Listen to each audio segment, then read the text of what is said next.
nos están robando hasta la capacidad de soñar y la capacidad de imaginar. Las calles están siendo tomadas por la ciudadanía, que no está de acuerdo con lo que está ocurriendo y consciente de que o tomamos las riendas o no sé, vamos al descalabro. Estamos cayendo en un pozo lleno de pesadillas, no de sueños, sino de pesadillas.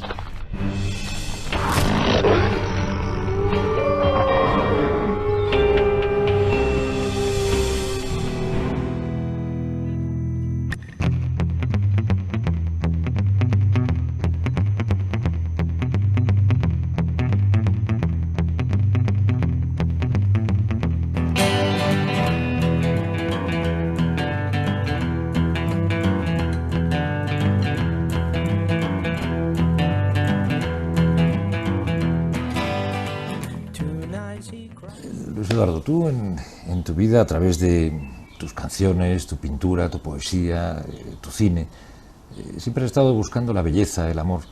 ¿Dónde crees que está hoy ese amor y esa belleza? Buena pregunta, buena pregunta. Ya ves que, como tú dices, la ando buscando a través de distintos medios, ¿no? A través de distintos lenguajes. Lo que pasa es que, bueno, soy muy curioso y me gusta conocer herramientas distintas para contar cosas, ¿no? Pero, bueno, de alguna forma yo creo que el llamado artista es alguien que va a la caza de la belleza, ¿no? Incluso en el horror hay también belleza, ¿no? Pero en estos tiempos que estamos viviendo yo creo que lo que prevalece es la fealdad, ¿no? Vivimos sobre todo, además de tiempos muy injustos, terriblemente agresivos, terriblemente cínicos, son también tiempos terriblemente feos, ¿no? En todos los sentidos, la fealdad en todos los sentidos, ¿no? Y es difícil realmente encontrar por ahí alguna grieta donde pueda asomarse algo que te pueda conmover, ¿no? Y decir, bueno, pues esto vale la pena y esto es bello, ¿no? Hay como un culto al feísmo, quizá, ¿no? A la superficialidad, se pasa por encima de las cosas, todo muy rápido y la verdad es que los conceptos estéticos hoy cuesta entenderlos, quizá, ¿no? Bueno, el feísmo también es una tendencia, puede haber belleza en el feísmo también, ¿no? Hay mucho arte feísta, digamos, ¿no? Otra cosa es la fealdad, una cosa es el feísmo y la fealdad. La fealdad impera en todas partes, realmente, ¿no? Un poco como te he dicho antes, no es ya la fealdad estética, que también, sino la fealdad ética, ¿no? La fealdad de valores, la ausencia absoluta de valores no solamente humanos, sino sociales, políticos, económicos. En los económicos funcionan muy bien los valores de cambio, ¿no? No sé, por desgracia, las altas finanzas son los únicos valores que realmente gobiernan, ¿no? Vivimos en un capitalismo muy curioso que va más allá del capitalismo, ¿no? Gobierna el poder económico de los piratas financieros, ¿no? De la especulación pura y dura. Son grupos muy poderosos económicamente quienes dirigen todo, ¿no? Empezando por la política está al servicio, no descubro nada nuevo, al servicio de los intereses de ni siquiera de la economía, sino de la economía del croupier. Sí. Es un tremendo casino y estamos, bueno, al albur de lo que decidan estos financieros. ¿Tú te hubieras podido creer hace, no sé, hace 5 años te dicen que iba a pasar todo lo que ha pasado, que íbamos a estar en manos de quienes estamos, ¿no? Y cómo se han recortado derechos y que la gente realmente tragara como está tragando, porque hay movimientos y tal, pero a mí es que no me cabía en la cabeza, ¿no? Que la gente pudiera ser quizá tan poco rebelde frente a esta situación, ¿no? Bueno, hay un descontento obvio, ¿no? Está en la calle cada vez más, ¿no? La novedad es que no se ven maneras de encontrar otras vías, ¿no? para salir de este atolladero. Es decir, porque es una situación nueva, es un cambio de época, es una era que se acaba, la era contemporánea evidentemente se acaba aquí, empieza otra que navega en un mar de confusión, ¿no? El socialismo, primero el llamado socialismo real, cayó a finales de los 80, ¿no? Y ahora estamos viviendo la muy lenta caída, desde mi punto de vista, ¿no? la muy lenta caída del capitalismo irreal. Porque esto no es capitalismo, esto es un poco, como te he dicho antes, grupos oligárquicos que están repartiéndose el mundo, pero ya comprándose territorios, ¿no? Y comprándose economías. Y no hay una referencia anterior como para poder imaginar por dónde se puede ir, ¿no? Estamos en un túnel en muchos sentidos, ¿no? Y creo que lo más inquietante es justamente eso, no esta crisis gigantesca, sino el que no tenemos ninguna capacidad de ver por dónde puede derivar, ¿no? Quizá no tenemos... Estamos dominados ahora por la revolución tecnológica, que parece que todo lo va a resolver. La tecnología nos está invadiendo, estamos ya empezando a estar al servicio de la alta tecnología, incluso ya controlados desde todo punto de vista por el gran hermano. Orwell acertó, y estamos viviendo esa situación, ¿no? Entonces yo creo que la gran incógnita y el drama es no poder imaginarse otra manera de salir de este túnel en donde la crisis está en todos los ámbitos, ¿no? Nunca se ha dado en la historia una situación parecida a esta, ¿no? ¿Crees que el problema es que no tenemos referentes? A mí hay una cosa que me sorprendía mucho, por ejemplo, con un movimiento que llenaba a todos de esperanza, como el 15M, los referentes que tenían los jóvenes eran personas que ya habían cumplido los 80, ¿no? Tipo Gesell o San Pedro, ¿no? ¿Por qué? ¿Qué pasó con nuestra generación? Que no hemos servido como referente para esos jóvenes, quizá, ¿no? Bueno, yo creo que sí, tampoco lo hemos hecho muy mal, muy mal. No, mal sí, pero muy mal, muy mal. Sí, ¿no? Te veo optimista, ¿no? Sí, sí. No. Algún oxígeno habrá que respirar, ¿no? Nuestra generación se ha equivocado en muchísimas cosas, ¿no? Pero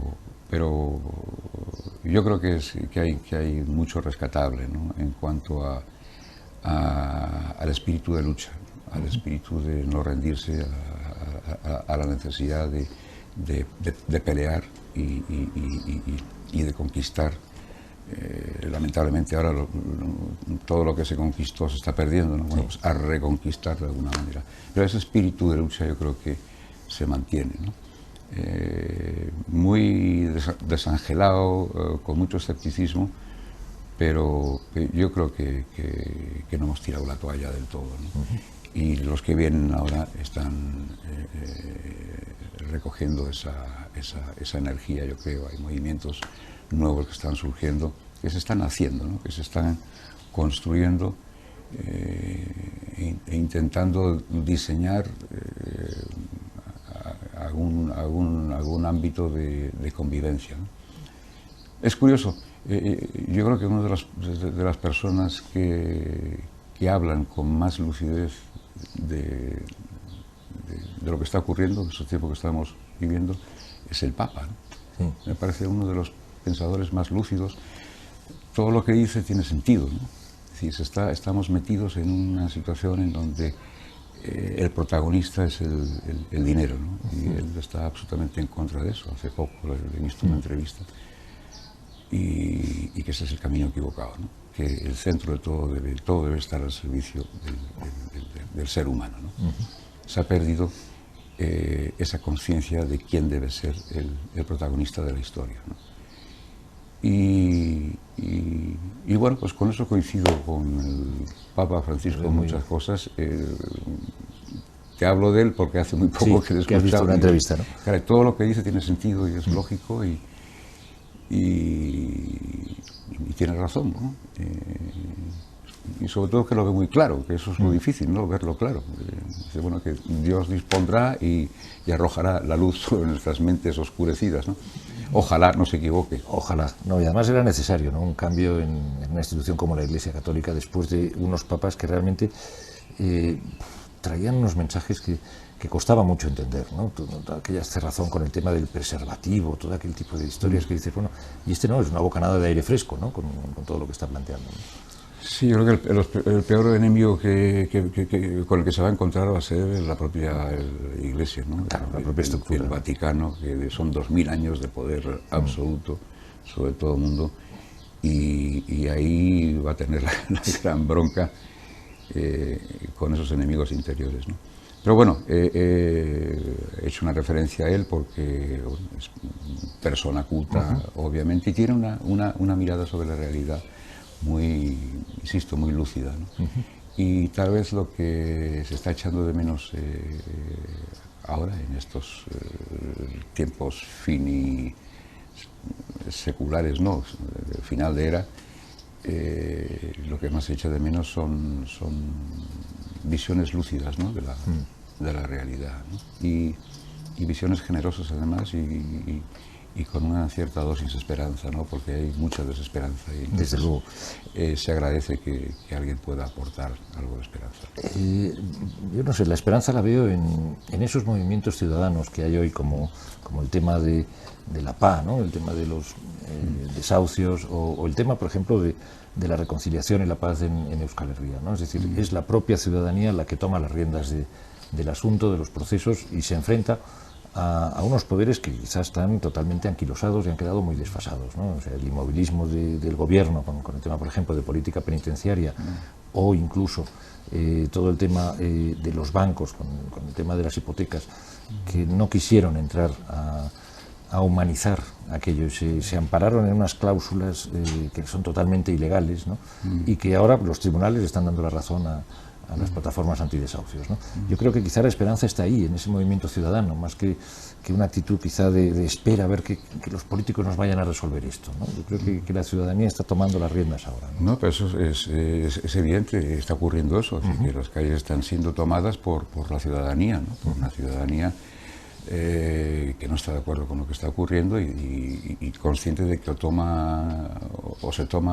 tomamos las riendas o no sé, vamos al descalabro, ¿no? Nos llevan hacia el abismo, ¿no? Eso es evidente en muchos sentidos y sobre todo también en una situación de crisis en la que se acentúa de una manera ya insostenible las grandes diferencias entre los que tienen los ricos y los pobres, ¿no? Que en una situación de crisis se acentúa mucho más. Jamás los ricos han sido tan ricos y jamás los pobres, digamos, en una sociedad avanzada han sido tan pobres. Yo creo que la propia realidad está empujando a la gente, a la calle, a hacer la democracia ellos, ¿no? No vivir de la democracia, sino vivir para la democracia y servir a los demás, ¿no? Eso se está, vamos, lo estamos viendo en muchísimos ámbitos, con la pelea contra los desahucios, en fin, infinidad de situaciones que están siendo cada vez más situaciones límite, ¿no? Yo creo que la propia inercia de la realidad que estamos viviendo está conformando, está empezando a crear y a creer en una nueva manera de convivir. Porque entonces nos enfrentamos a la situación de cómo se tiene que cambiar este sistema, ¿no? Es decir, desde dentro, o lo que nos planteábamos en la época de la Constitución, ¿no? Reforma o ruptura, ¿no? Es decir, ¿qué hay que hacer? ¿Integrarse en esas estructuras que hay hoy para intentar cambiarlas desde dentro? ¿O cambiarlas y pasar a una democracia participativa de verdad? Yo creo que hay que hacerlo por todas las grietas que permita el sistema. Aprovechar cada hueco que haya para poder subvertir todo lo que haga falta subvertir para encontrar una manera de salir de aquí, ¿no? Cualquier manera es buena siempre y cuando no se engorde al sistema, ¿no? Y tienen mucha razón toda la gente que está saliendo en estos movimientos nuevos, ¿no? Con Podemos y todo esto, ¿no? De que no son los antisistemas, no son ellos, ¿no? Claro. Sino el propio sistema es quien opera en contra de... Sí, que se está devorando a sí mismo. Se está devorando a sí mismo, ¿no? Yo tengo un textito breve escrito hace muchos años, ahora como 15 años así, unos textos que llamo poemigas, ¿no? Son miguitas, y lo podía haber escrito hace unas horas, ¿no? Era algo así como el capitalismo fue devora que te devora, no, consume que te consume, consumiéndose a sí mismo en la deuda eterna. Esto es hace más de 15 años, ¿no? Desde luego. Y creo que es lo que está sucediendo, ¿no? Que esa codicia, esa avaricia es absolutamente autodestructiva, ¿no? Absolutamente, desde luego. Y entrará en conflicto consigo mismo, como Marx dijo también en algún momento, que el capitalismo iba a derrumbarse a partir del momento que entrara en contradicciones consigo mismo, ¿no? Las contradicciones del capitalismo, ¿no? Cuando fuera devorándose a sí mismo. Y creo que estamos viendo ese proceso, ¿no? Es muy lento, pero está sucediendo. Pero a mí me gusta que haya un atisbo de esperanza ahí, ¿no? Es decir, yo creo que alternativas como lo de Podemos o otras alternativas que están surgiendo ahí están aterrando al propio sistema porque están planteando que ofrecen soluciones, que hay otras maneras de afrontar todo esto, ¿no? Es decir, que si queremos acabar con el déficit porque los mercados y toda esa historia que nos venden, bueno, muy bien, acabemos con el déficit, pero no reduciendo el gasto, sino aumentando los ingresos precisamente de los que no están pagando, ¿no? Todo el tema de las SICAPs, el tratamiento fiscal maravilloso que tienen todos los multimillonarios y que, sin embargo, bueno, pues a mí me hace gracia ver a esos despachos de abogados maravillosos con sus corbatas de Hermès y sus cosas, gente de una gran reputación y muy admitidos socialmente, y a lo que se dedican es a la elusión fiscal. Ya no hablo de la evasión fiscal, la elusión fiscal, es decir, gente especializada en que mi cliente pague los menos impuestos posibles. Digo, a mí es que me daría asco hacer esto, ¿no? Es decir, ¿cómo me puedo agarrar a esa ley para que este cliente pague menos y le voy a constituir una sociedad pantalla aquí? A mí eso me parece de verdad una degradación absoluta, cuando se está glorificando eso como una profesión respetable, ¿no? Sí, porque estamos llegando a la caricatura del capitalismo, ¿no? El capitalismo puede tener un cierto sentido, es decir, bueno, pues quien tenga una brillante idea la ponga en marcha, arriesgando su patrimonio para llevarlo a cabo y tiene éxito, bueno, pues se lo ha ganado, ¿no? Pero no es capitalismo lo que está sucediendo ahora, ¿no? Es pura especulación, es hacer dinero del propio dinero. Eso no es economía real. Eso es una ficción, ¿no? Sí, por eso lo llamo capitalismo irreal, ¿no? Y estamos metidos ahí, gobernados por estas oligarquías cuyo único objetivo es amasar el máximo dinero posible de las especulaciones, ¿no? Hacer dinero del dinero, y eso es un auténtico absurdo, ¿no? Sin importarle absolutamente nada de lo que le pase a los demás. Y luego también que en el invento este de la globalización hay que no perder, hay que tener en cuenta ya el planeta, es decir, que no es un problema local, sino que es un problema global. Es decir, que la globalización fue una trampa en la que caímos todos, que la palabra es muy bonita, pero lo que es una dictadura impuesta en todo el mundo por los lobbies financieros, ¿no? Y los lobos financieros, ¿no?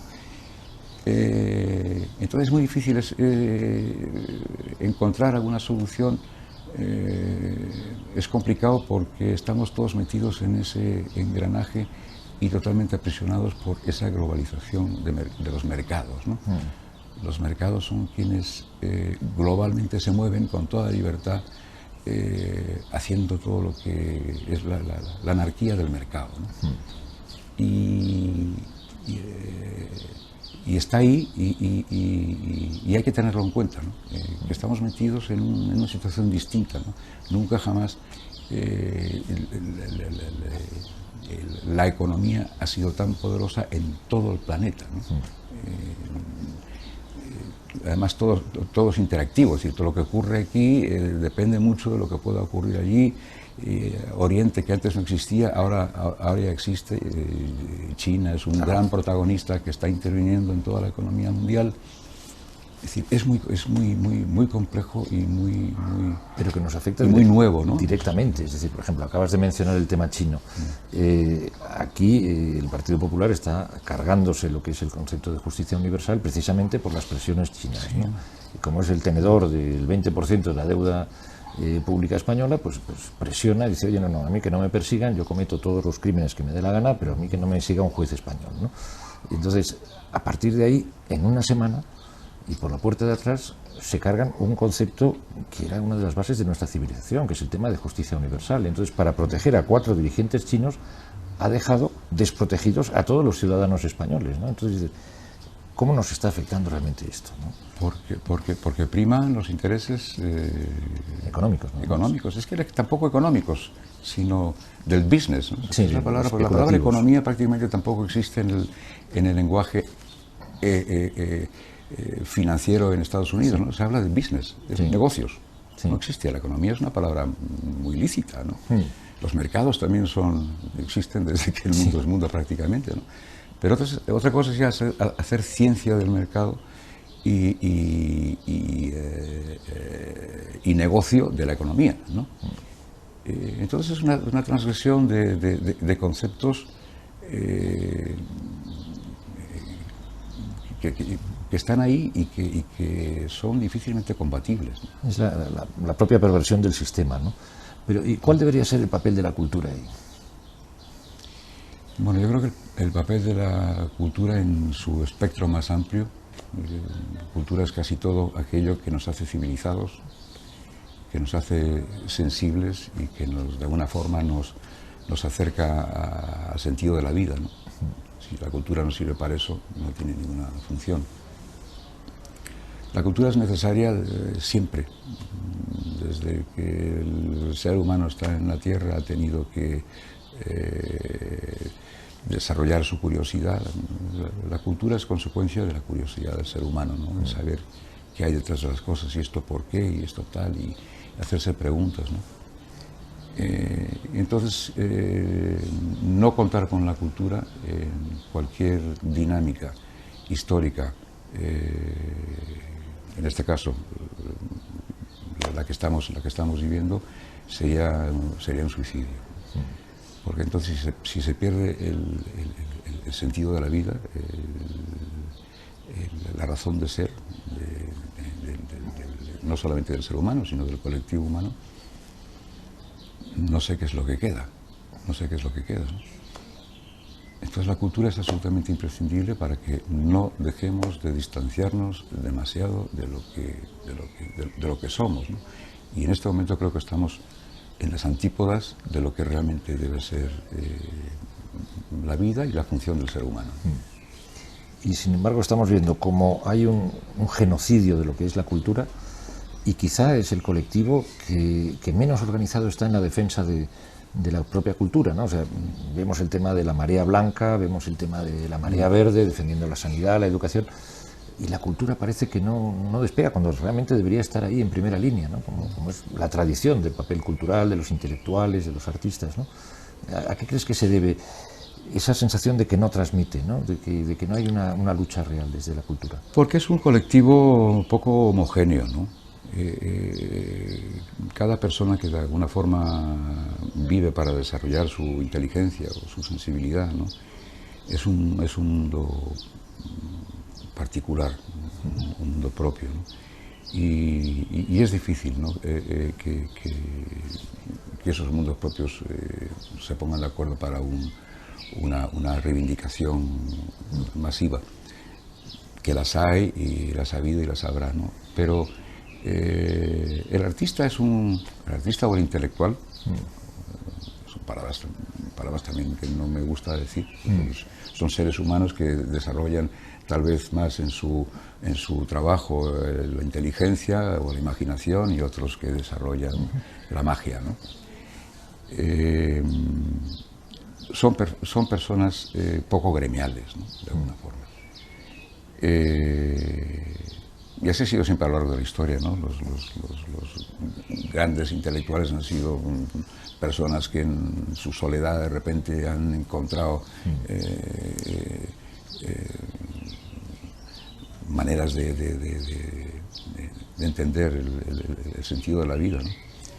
Y es un colectivo muy heterogéneo y poco gremial, aunque en situaciones evidentemente límites se comporta como... Porque está siendo objeto de un ataque... un ser humano único, ¿no? Claro, pero objeto de un ataque increíble, es decir, no solo... Porque también los valores culturales también están en crisis, ¿no? También, tampoco se sabe bien qué pasa, ¿no? En el mundo del arte, bueno, se ha hecho todo ya, ¿no? Aparentemente parece que se ha hecho todo ya. Entonces hay un gran estado de confusión, ¿no? En el mundo de la imaginación. Nos están robando hasta la capacidad de soñar y la capacidad de imaginar, ¿no? Insisto un poco en esa especie de situación de estar abducidos por la tecnología, ¿no? El gran Dios, aparte del poderoso don dinero, es la tecnología. ¿Cómo te ha afectado a ti? Parece que eso sustituye cualquier territorio por donde antes navegaba cualquier curiosidad cultural, ¿no? La tecnología nos está devorando. ¿Y a ti cómo te ha afectado en tu proceso creativo, en tu forma de afrontar tu profesión, ¿no? En los diferentes ámbitos? Así. No, lo mío no es una profesión, es una enfermedad. Bueno, una enfermedad, sí, además sin cura, me temo, ¿no? Sin cura. Gracias a Dios, sin cura. Pero ¿cómo te ha afectado el impacto de las nuevas tecnologías, ¿no? Porque, por ejemplo, Sam Shepard, siendo el dramaturgo que es, ¿no? El más representado después de Tennessee Williams en Estados Unidos y tal, él sigue escribiendo con una máquina de escribir, y en su página web, porque la tiene, hay una dirección que dice contacto email, y te pone un mensajito de él que dice: no tengo email, no uso internet, me he liberado de todas esas mierdas, ¿no? Entonces es un hombre que sigue ahí, ¿no? En esa línea, ¿no? Pues ya somos dos. Tú sigues exactamente Yo he igual. llegado hasta aquí sin móvil. Sigues sin móvil. Yo no tengo móvil, ni ninguna de estas aplicaciones nada de eso. Tengo el teléfono de toda la vida. El de siempre. Y evidentemente sí, hay ordenadores en casa que mis hijos los usan, y aparte que es muy útil, es una herramienta muy útil sobre todo para la comunicación, la correspondencia y otro tipo de información, ¿no? Pero yo desconozco ese mundo, es decir, yo no soy capaz de ponerle un dedo, me da terror ponerle un dedo a una máquina infernal de estas, ¿no? Reconozco su utilidad, pero bueno, también está esa contradicción, ¿no? De que es tan útil como perverso, por otro lado, ¿no? Tan perverso que es una trampa en la que estamos cayendo todos, dando información al gran hermano que nos localiza en cualquier momento. A mí me resulta muy curioso en las series estas de televisión, de policías y detectives y ladrones y asesinos, es que cuando van a buscar, yo recuerdo antes en las películas antes, cuando querían buscar al asesino, pues indagaban, preguntaban a uno, al otro, un vecino de aquí, de allí. Ahora directamente van al ordenador, le dan al botón y sale la ficha con todos los datos, lo que ha hecho, lo que ha deshecho, lo que no, el careto y todo. Es decir, ya, todo el misterio que era encontrar al asesino ha desaparecido, ¿no? Ya está, le das a la tecla y te sale ya... Pero es que incluso eso, llevado a la vida afectiva. Yo recuerdo que Marcel Proust decía que lo que nos atrae de los demás es su parte desconocida, ¿no? Claro. Quizá en esta vorágine de soltar todas nuestras cosas ahí a la red, ¿no? Estemos rompiendo el encanto, que queda para siempre, que eso, además porque eso, antes por lo menos los libros se los comían los gusanos, desaparecían, ahora ya queda para siempre, que ni siquiera nosotros vivimos para siempre, sin embargo esa información queda para siempre. Bueno, he oído ahora en las noticias que había una sentencia favorable a una persona que había pedido que borraran todos sus archivos, y me ha encantado el nombre, que era que había que proteger el derecho al olvido. El olvido, sí. Muy poético. Por eso, me parece tremendamente poético en un mundo tan tecnológico, ¿no? Eso del derecho al olvido, que hay que protegerlo, ¿no? Me parece una verdadera maravilla en ese sentido. Pues es un derecho absolutamente lícito, ¿no? Uno tiene derecho a su privacidad y a revivir, a empezar a vivir en otra vida sin tener el estigma de lo que ha pasado antes, ¿no?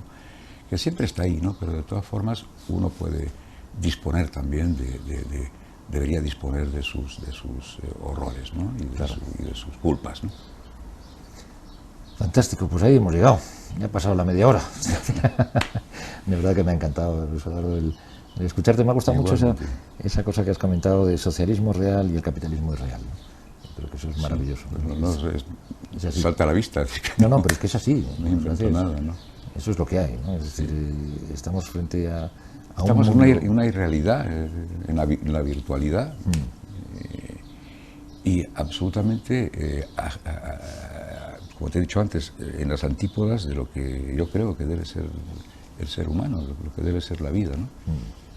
Estamos cayendo en un pozo lleno de pesadillas, no de sueños, sino de pesadillas.